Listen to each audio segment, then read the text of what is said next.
Hello everybody, MegaZardX here, back at it again to give y'all another very exciting collection reflection video where I take the time out just go through my whole entire gaming library. It could be a game, could be a limited edition, could be a console. But today we're going to be talking about none other than Mario Party Superstars. Because this game right here, I feel like it's been a long, and I do mean a long time since we have returned to form on the classic feel games that we have from the Mario Party era that spans from Mario Party from the 64 with 1, 2, and 3 to all the GameCube ones that was like 4, 5, 6, and 7, and then a couple of the Wii games, which I will only say 8. I know 9 is divisive, 10 is divisive though. But I felt like it's been a while since we had those kind of eras of Mario Party. And in the lead up to the newest Mario Party, that being Mario Party Jamboree, I felt like, hey, why not just go ahead and talk about one of these Mario Party games I've gone through and played. I already played Mario Party 3. There's already a card in the corner up there that you can click on if you want to check out that collection reflection video as well.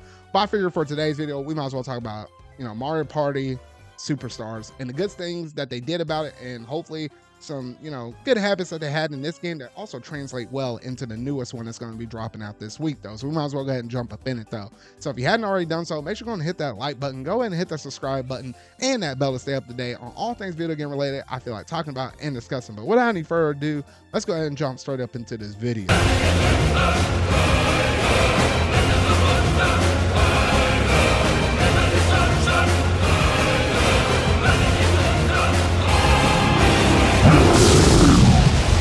Mario Party Superstars. Now, this right here is a game.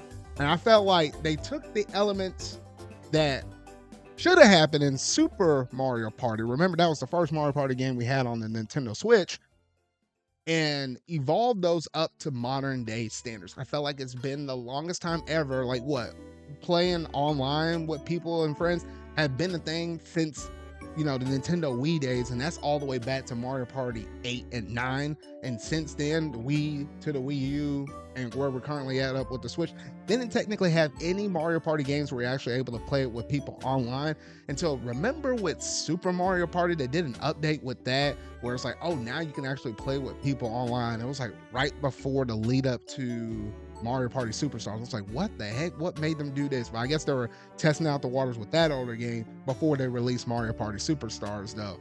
And this one right here, I love the fact, let's just go ahead and talk about the elephant in the room. The fact that stars, when you're going through and buying those, it no longer costs 10 coins, it costs 20. Thank freaking goodness. I don't know who in the world came up with that decision in the first Super Mario Party game, where it's like, oh, now you can buy stars for 10 coins. There's no strategy to that mess. You win one mini game, boom, bada bing, and you can buy yourself a star. Versus where when it costs 20 coins up in the game, then it's like, oh, okay, you got to win at least a couple. And if you're not winning those couples, then it's like it might take you 3 rounds or something like that to be able to accumulate enough money to get it, unless something happens on the board or some kind of Mario Party event happens where you can get a whole lump sum of money though. There's a little bit more strategy when you have to buy 20 coin stars versus the simple 10 coin stars though. So that's one thing I just had to go ahead and announce though. But back on the online side of things though, I liked how the fact that now we're actually able to play this game online with friends, which you weren't able to do before any other prior Mario Parties. I saw the Super Mario Party with the online update prior to this.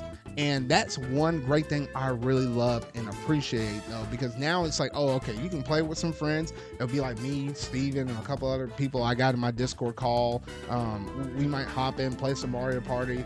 Hey, let's say we set the turns up to 50 if it could go that high. I don't think it could technically can go that high, but I'm just throwing out a number. If we want to play a 50 round thing and say, hey, look, we want to play 25 turns now, we want to play 25 turns later, we can technically do that with no matter how many turns are up in the game, because it saves after every major turn though. So that's just one thing I really love and appreciate. Something you can actually technically do with the classic Mario Parties on the NSO with Mario Party 1, 2, and 3, because naturally those games will save after every turn, and you can also do save states and stuff and do that online though. But it's just nice to have it within their newest mainline entry within the game though. So I'm really glad and I'm really thankful that is certainly a thing though. Now let's go ahead and talk about the boards and the mini games, because obviously a Mario Party game and a Mario Party game, unless you're talking about the actual boards, and also equally as important as the mini games. So in terms of the boards, we do manage to have 5 different boards that span throughout the generations of the Nintendo 64 Mario Parties. That's Mario Party 1, 2, and 3 respectively. They pulled 2 boards from 1, 2 boards from 2, and only 1 board from 3. I feel like that is a crime and source the air that they only pulled 1 board from 3. It should have been at least 2 though. But I digress. Like Mario Party 3 is like the best one out of all 3 of them. I know some people like 2 as their personal best, but me personally, 3 is my personal best, then 2, then 1. But in terms of those board maps, you have Yoshi's Island or Yoshi's Tropical Island. You have Spaceland, Peach's Birthday Cake, Woody Woods, and Horrorland. They kind of rank these from like a 1-star difficulty all the way up to a 5-star difficulty. I think out of all of these, my personal favorites is like, I think Horrorland is my personal favorite. The fact that you can kind of go around during the middle of the night. And if you're so lucky to have a key and go up to the top right corner of the map and have 150 coins and actually have the chance to steal 1 star from every one of your other opponents in the game, I mean, the potential and the craziness you can do with that with the day-night cycle is something I really do love and appreciate. Yoshi's Tropical Island is also pretty cool. I do like that one. You do bounce back and forth between the 2 different sides of the map, though, and also the stars and Bowser's also flip, though. So can get a little bit crazy and stuff and doing all that juggling back and forth, though. Spaceland is also pretty cool. The fact that you have Bowser as like a menacing threat that will shoot a laser beam down the straight middle. If you're unlucky enough to be in the path of fire where, hey, you get hit with that beam, you just lose all coins. Kind of reminiscent of, if you remember back to the Mario Party 3 map with Waluigi and that bomb that's like in the dead center towards the bottom of the map. If you got caught with that, you just lost all your coins. You know, kind of has some same kind of vibes though. Peach's Birthday Cake, I'm not necessarily a big fan of that one. It's just like, you just go around the map in a circular pattern. There's not a lot of strategies. This kind of comes down to who can move the fastest.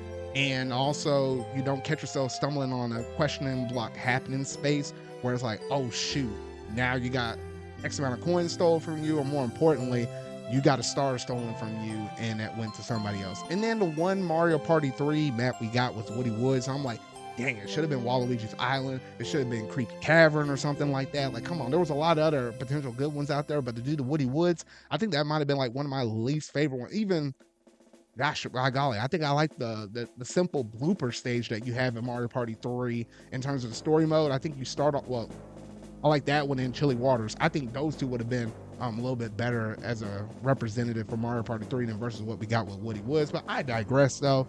It's okay. Glad to get some kind of representation. Just do a little bit better. And that's all the boards we managed to get. Now, granted, if you look back to some of the past Mario Party games, especially like Mario Party 3 and stuff, I mean, you had some Mario Party games that had more boards than this. I mean, it's crazy to think that I think Super Mario Party only had like 4 boards. It really didn't feel like that much at all. This one's some improvement. We managed to get one more additional one. And even looking forward to Super Mario Party Jamoree, that's going to have 7, the most in the series, 5 brand new ones. So kind of has the vibe of Superstars a little bit though, but 5 new ones. So one better than Super Mario Party.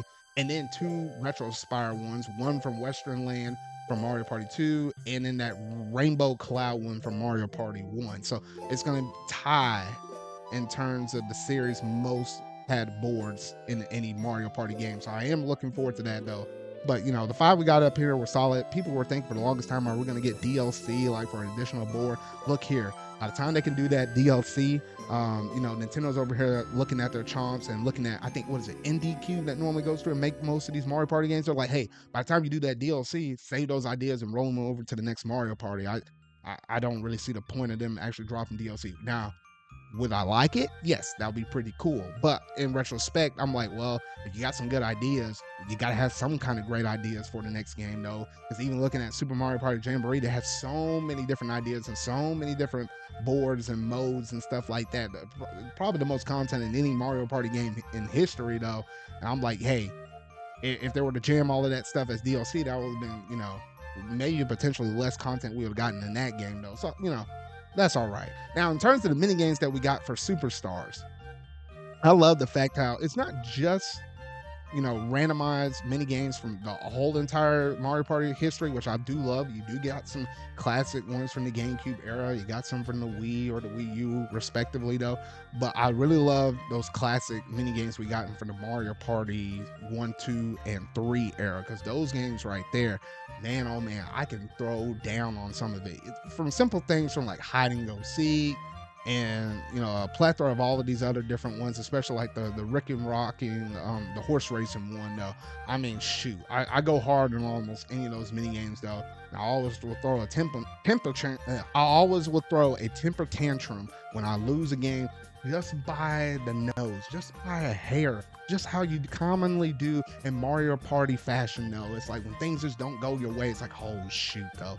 But nonetheless, though, all the mini games in here, it feels like you have an equal shot. You don't have to worry about the motion control stuff that were like Joy-Con exclusive mini games and stuff like that. Like looking back at Super Mario Party, some of those mini games just don't hit. I just prefer the ones where it's just nothing but buttons and sticks. I was just growing up with the classic ways of Mario Party 64. That just kind of feels natural to me.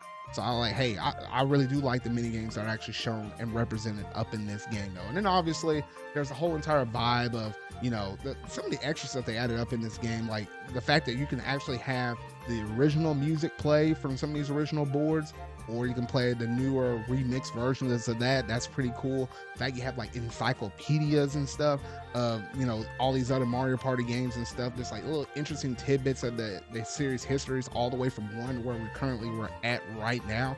I mean, that's just a really nice love letter to all of Mario Party as a whole. Something I just really like and really appreciate. So you just going through using the coins that you will get from playing through, just through different matches of the game, along with the stars you accumulate that get converted over to coins. Just going to the shop and stuff kind of feels like, hey, you got something tangible, at least at the end of the match. Even if you didn't necessarily get first place, hey, it's something that you can carry with you over and be able to unlock a whole bunch of different other things in the shop. So that is one thing I really do like and appreciate, at least with this Mario Party entry in general. And one more thing I got to say about mini games. Oh shoot, we all knew about that one mini game back within like the early Mario Party days, where it's like, hey, the Bowser tug and war, the thing that you move the circle stick around so many times to just try to win that match of tug of war. I like how they popped up the stupid warning label thing, like, do not use your bare hand, do it the way how it's intended to. And I always look at that, and I always look at Steven, and we're like, nah, we ain't doing this. We in it to win it. We in it to win it. So we'll go back and do the stupid palm method thing. Anything to win that stupid mini game. I ain't losing that mess. I'm just saying right now, I ain't losing that mess to y'all. I'm just gonna go ahead and say it right now. Also, I do like the fact that they also added achievements, which, a lot of people love achievements, some people don't. But I mean, as many times as you play through Mario Party, why not at this point? Or at least on the game level, not just necessarily on the system level, on the the system on the Nintendo Switch operating system itself. We're not talking about that, just within the game itself. I mean, that's pretty cool though. And then also the fact that, how I said earlier, you can play this game online. There is like a mini game, kind of not necessarily a battle royale, but like a mini game conquest or whatever though, where it's like you just thrown into a gauntlet of mini games and stuff, and you're just trying to beat as many different people online with it. You can also do that. You don't have to also just play Mario Party with your friends. You can also play with randos as well though. So even when you don't necessarily have all your friends or family, whether it be in person or online where you're able to play through it, hey, at least you can play with some people at any given point throughout the day though. And also the fact that they have the invite systems tied into this game and not to like a lot of other games out there like Smash Bros, Mario Kart, Splatoon, the list kind of goes on and on. It's like, what the heck? So hopefully that's something that the Nintendo Switch 2 happens to fix up at some point before that console drops out, because we definitely need a solid invite system. Please, Nintendo, hear me out on that though.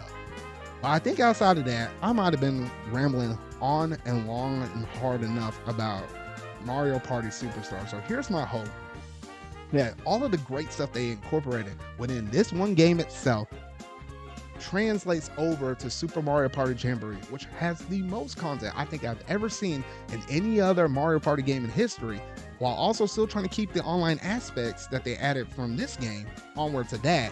And hopefully they keep that, have that same synergy and have that great Mario Party feeling where it's like, yes, when you lose a Mario Party, you're about ready to fight. You're about ready to end some friendships though. I need that kind of edginess up in there. The fact that you're gonna play with upwards to like 8 different people on one online mode and 20 to the next. Hey, that's more friendships that I can break up right there and and lay down the law and say, hey, look here, when you're playing with me, I don't lose, so expect to receive all those L's. I'm just saying, prepare yourselves. But that's gonna basically do it in terms of today's video. Let me know down in the comment section down below do you really love and appreciate Mario Party Superstars? Are you looking forward to, Super Mario Party Jamboree as well? You gotta let me know all of that in the comments below, but that's gonna do it for today's video. So if you really like this, make sure you're gonna hit that like button, go ahead and hit that subscribe button and that bell to stay up to date on all things video game related I feel like talking about and discussing. So remember, y'all, until whatever video I make next, see y'all.